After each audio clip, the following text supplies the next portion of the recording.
Hasta ahora hemos estudiado lo que es un fluido, cómo fluye y cómo se genera presión. Y ya estamos hablando sobre que la presión es la que genera el movimiento. Sin embargo, no tenemos ninguna relación entre presión y velocidad. El primer intento que vamos a hacer, porque hay varios según situaciones que uno va encontrando, es la llamada ecuación de Bernoulli. La ecuación de Bernoulli se basa en la idea que tuvo Bernoulli de decir, ok, dentro del flujo, la energía se conserva. En ese caso, la energía la podemos ir siguiendo con un cubito de fluido y siempre la energía de ese cubito va a ser la misma, independiente que los parámetros que la generan puedan variar entre ellos. Esa es la idea básica de Bernoulli. Ahora, para poder hacer eso, vamos a comenzar por dibujar ese cubito. Lo tenemos aquí en la mitad del flujo, este es el eje X, el eje Y, el eje Z, y dentro de esto se está moviendo este cubito desde un punto 1 a un punto 2 con una cierta velocidad. Tiene un largo delta X, un ancho delta Y y un alto delta Z. Ese es el volumen que estamos mirando acá.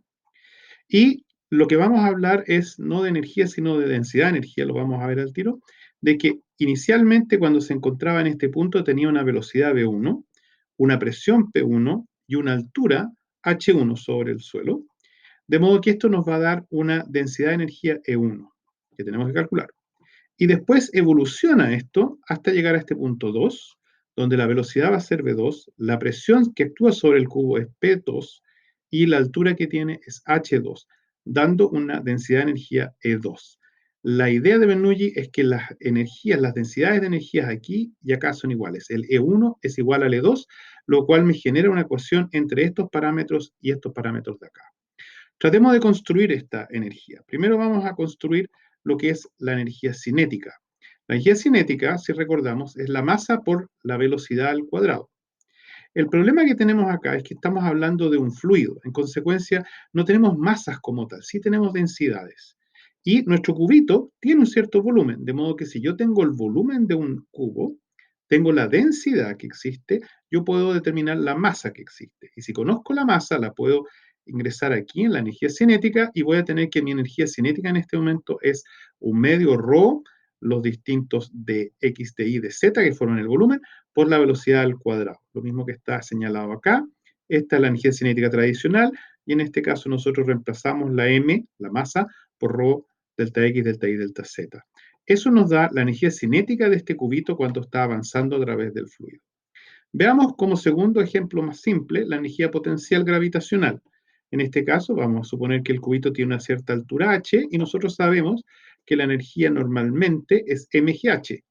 Nuevamente podemos reemplazar la m por ρ, las distintos deltas de los lados del cubo, y nos va a dar ρ delta x, delta y, delta z por g por h. Lo mismo que está puesto acá en el diagrama.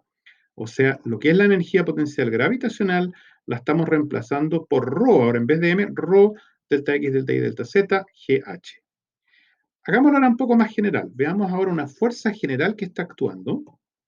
Si hacemos eso, podemos mirar una fuerza y vamos a elegir nuestro sistema de coordenadas, este delta X, delta Y, delta Z, que no hemos dicho cómo está elegido, lo vamos a elegir en este minuto de modo que el delta X sea paralelo a la fuerza. O sea, la fuerza solamente tiene componentes en la dirección X. Eso significa que la energía, que es fuerza por camino, va a ser en este caso la fuerza por el camino de X, el camino que estamos recorriendo. Ahora, como yo puedo expresar también la fuerza como presión, la presión es fuerza partido por sección, y la sección en este caso perpendicular a delta X es de Y de Z. Así que yo este delta S, esta superficie, que se ve acá también en la gráfica, esta superficie de aquí, delta S, va a ser de Y de Z, va a ser la altura y el ancho. Este canto de acá, arriba y abajo es de y la altura es de Z, así que el delta S es delta Y delta Z. Por ello, ahora nuestra fuerza va a ser la presión por la superficie, dado que presión es fuerza partida por superficie, y ahora reemplazo esto por dI de Z. Si ahora yo reemplazo completo el sistema, yo aquí tengo dx, o sea, F de x, que es la energía potencial, el trabajo que se está realizando, lo estoy reemplazando el F por P delta S, o sea, estoy usando primero esta parte de la ecuación de acá, Y ahora voy a reemplazar todavía el ds por lo que es la definición aquí de lo que es la sección y obtengo P por elemento de volumen.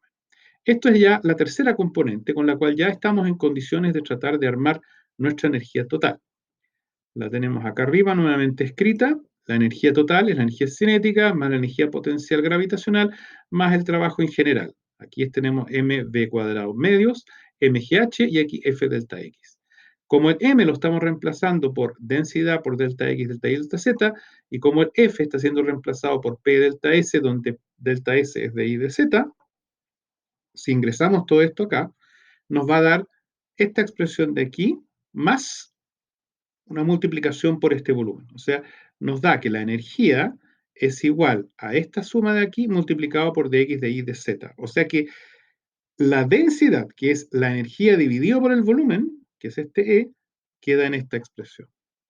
Consecuencia, esta es la densidad de energía. Y lo que implica Bernoulli es que dice que si yo lo aplico ahora en un punto 1, en donde la velocidad es v1, p1 y h1, y en el punto 2, en que la velocidad es v2, la presión p2 y la altura h2, ambos tienen que ser iguales. La energía, la densidad de energía tiene que ser igual.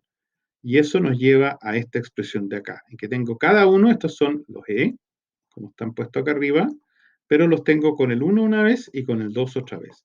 O sea, lo que vale en un lado va a ser igual a lo que vale en el segundo punto, en el punto 1, en el punto 2. O sea, estamos cumpliendo lo que habíamos dicho originalmente. Yo calculo acá mi densidad de energía, yo calculo acá mi densidad de energía y yo las igualo. Y esto nos está entregando, en consecuencia, esta ecuación que es la famosa ecuación de Bernoulli. Sí, también esto también se le puede denominar como tal, pero esta es la típica en que está diciendo en dos puntos es lo mismo. Ahora, en muchas situaciones nos va a ocurrir un caso especial. Vamos a ver el caso especial acá, en que tengo la fórmula general, pero voy a suponer de que esta velocidad de acá, voy a elegir un punto en el sistema en que la velocidad 2 es 0 y la presión P2 es la presión máxima que puede haber en el sistema. ¿Por qué razón estoy haciendo eso? Porque esta ecuación tiene una cosa muy curiosa.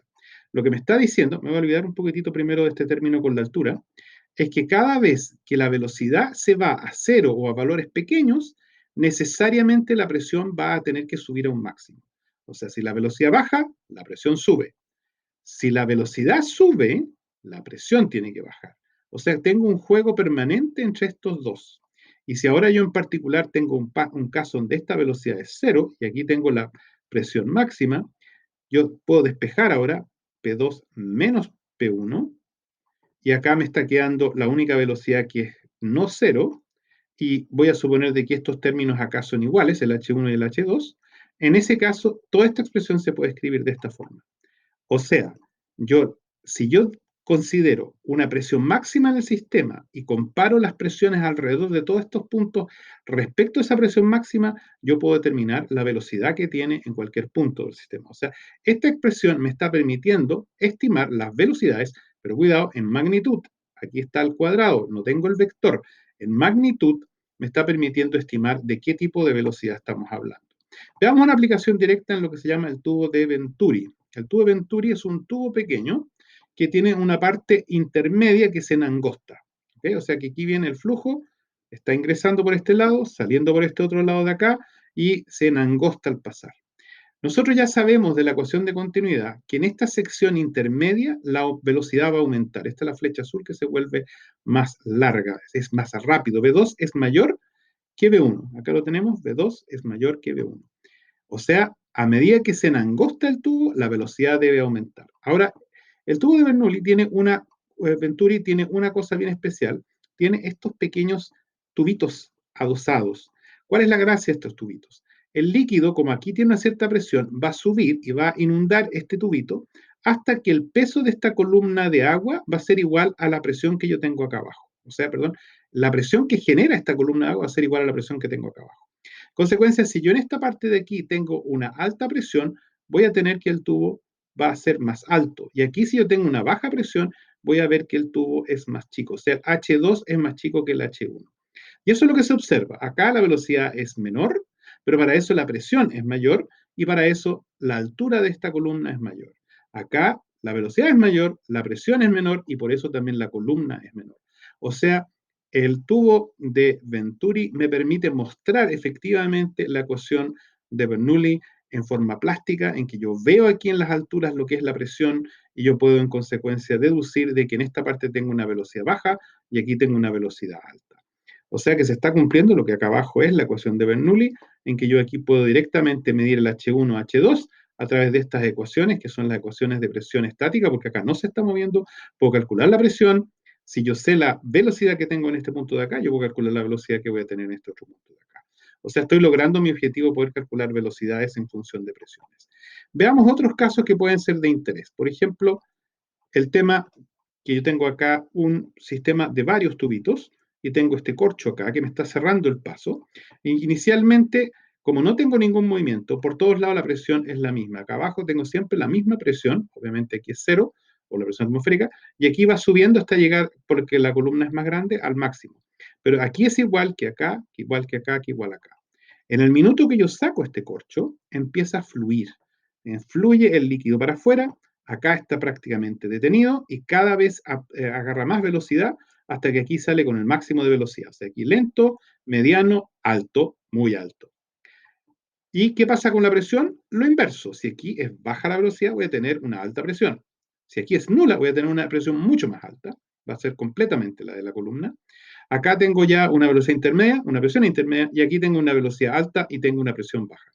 Por ello, las columnas son acordes. Acá la columna es alta, ¿por qué? Porque tengo una alta presión. Acá intermedia, porque tengo una intermedia presión, y aquí baja, porque tengo una baja presión. O sea, de lo que teníamos acá, al minuto saca uno el corcho, va a aparecer aproximadamente esto. No completamente, porque hay un efecto acá que uno no puede despreciar, que es la resistencia del tubo mismo. Pero si no hubiera esa resistencia, sería exactamente esto lo que estaríamos observando. Veamos otros casos interesantes. Ejemplo, si ustedes manejan un vehículo y van a rebasar a otro vehículo o son rebasados por otro vehículo, van a observar que entre los dos vehículos la velocidad es máxima del aire. En consecuencia, si yo tengo una mayor velocidad acá que afuera, lo que voy a tener es que aquí la presión es menor. Mayor velocidad, menor presión. Mientras que aquí, menor velocidad, mayor presión. Así que sobre este auto va a actuar una presión desde afuera y desde este otro, desde afuera para este lado, lo cual va a tender a juntar los dos autos. Cuando ustedes rebasan a otro auto, van a sentir la succión que ejerce el otro auto que trata de tender a juntarlo con el otro auto. En autos es pequeño el efecto, pero uno lo puede sentir. Si ustedes rebasan un bus, es bastante más efectivo ese. Si dos buses rebasan uno al otro, es mucho más dramático el efecto. Distinto es si ustedes se cruzan con otro vehículo. En ese minuto, la velocidad aquí intermedia es prácticamente nula y las presiones grandes son entre los vehículos y eso tiende a alejar a los dos vehículos. O sea, ustedes van a sentir una presión que los aleja del otro vehículo que están justamente cruzando. Ahora, este efecto también se da, por ejemplo, en el agua, y aquí esto es bien importante, porque si ustedes tienen un bote y están timoneando el bote y están en un canal angosto, el minuto que ustedes se cruzan con otro barco o otro bote, va a haber una fuerza que va a tender de empujarlos hacia el borde del canal, lo cual puede llegar a ser peligroso. Por eso que un timonel que sabe y conoce, y tiene que saberlo, cuando está manejando en un canal angosto, lo que tiende es él dirige directamente su navío en dirección del otro, casi como si va a chocar, y es el agua el que va a alejarlos, de modo que al final él logra pasar sin pegarle al otro barco o bote y tampoco no impactando lo que es el borde del canal. Otra aplicación más, acá tenemos cómo en un avión se mide la velocidad con que viaja el avión. La idea es esto es lo que se llama el tubo de Pitot. El tubo de Pitot, ustedes, si ustedes la próxima vez que viajan en avión y pueden verlo, van a ver que acá adelante, cerca de la nariz, está lleno de pequeños tubitos como este, que son los tubitos de Pitot. Son varios para que en caso que falle uno, tenga siempre el computador más información, porque esto es clave para controlar el avión. Así que lo que ustedes tienen acá es este tubo, que de hecho se conecta incluso vía láser por dentro para comunicarse con el computador. Y este tubito funciona de la siguiente forma. Aquí en la punta hay una apertura, que es este canal que ustedes ven acá. Este canal está conectado atrás con una parte con un líquido. Y por otro lado hay una apertura que está generalmente aquí atrás, no se alcanza a ver acá, que está en esta parte de acá, y que está conectada con otro tubito. Ahora, ¿cuál es la gracia de estas dos posiciones? Acá adelante, ustedes tienen que, llega todo el flujo y el flujo se va hacia arriba, hacia abajo, pero en este punto en la mitad, ustedes no tienen velocidad. O sea, aquí en este punto yo tengo velocidad cero.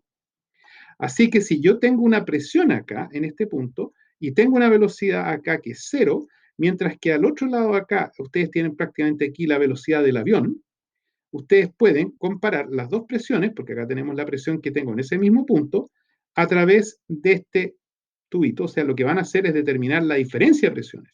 Porque esta presión de acá en el T1, que es mayor, porque obviamente aquí no tengo velocidad, tengo máxima presión, va a empujar el líquido hacia abajo. Y este otro lado, que viene del lado de acá, por este lado de acá afuera, va a tender a empujar también, pero no tiene tanta presión, así que la que va a ganar es la de acá. O sea, ustedes logran que este nivel sea más bajo que el de acá. La columna que tengo acá, esta es menor que la columna que tengo acá, por efecto de que la presión acá es mayor a la presión que tengo acá. La diferencia de presiones entre esta y esta, aquí la diferencia de presiones, dividido por la densidad y multiplicado por 2 con la raíz, me permite calcular cuál es la velocidad que yo tengo acá, que es la velocidad del avión. O sea, estoy usando, esta es la ecuación de Bernoulli despejada para ds, suponiendo que yo no tengo ninguna velocidad acá adelante. De hecho, es la ecuación que teníamos acá. Es esta misma en que yo despejo, el 2 pasa a multiplicar la diferencia de presión, paso la densidad dividiendo y saco la raíz, y eso me da la solución que tengo acá. Esta es la forma como en un avión moderno se mide la velocidad. ¿Okay? Ahora, por otro lado, tenemos aquí todavía otra aplicación bastante más mundana, en que tengo este dispensador de perfume. Tengo aquí una bolita, una bola de goma, que yo al apretar eyecto aire, el aire pasa por acá arriba, y lo que logro es sacar perfume y esparcir el perfume en pequeñas gotitas. ¿Cómo funciona esto? Aquí yo tengo dos columnas, esta columna de acá y la columna del lado, donde está el líquido almacenado. Ahora, normalmente esta columna de acá es más grande, más alta, tendría una mayor presión y tendería a volver a llenarse hasta que las dos columnas están al mismo nivel o hasta que se llenó completamente el de acá abajo. Sin embargo, como yo estoy aquí haciendo pasar aire a una cierta velocidad y esta velocidad es alta, yo voy a tener una baja de presión acá. O sea, aquí sobre el líquido tengo la presión atmosférica y aquí tengo una presión más baja que la presión atmosférica. Acá al lado está representado eso. Aquí tengo esta columna de acá, que es la del lado, que tiene la presión atmosférica más lo que es la presión de esta columna, genera una gran presión acá abajo. Mientras que esta columna, aunque es más alta, tiene una pequeña presión aquí en la superficie, porque ya no es la presión atmosférica, ya que vía el aire aquí estoy logrando bajar esa presión. En consecuencia, efectivamente, en la parte de abajo yo tengo una presión menor a la que tengo acá, y eso hace que este líquido sea impulsado hacia el dispensador acá arriba porque tengo una presión externa al tubito mayor que la que tengo internamente. Eso presiona y aquí el aire arranca de la superficie pequeñas gotas que las pulveriza y las hace en consecuencia ser depositadas en el objeto que estoy buscando perfumar. Este es el dispensador de perfume, otra aplicación de la ecuación de Bernoulli. Hay una serie más, pero esto ya da una buena idea de cómo funciona la ecuación de Bernoulli.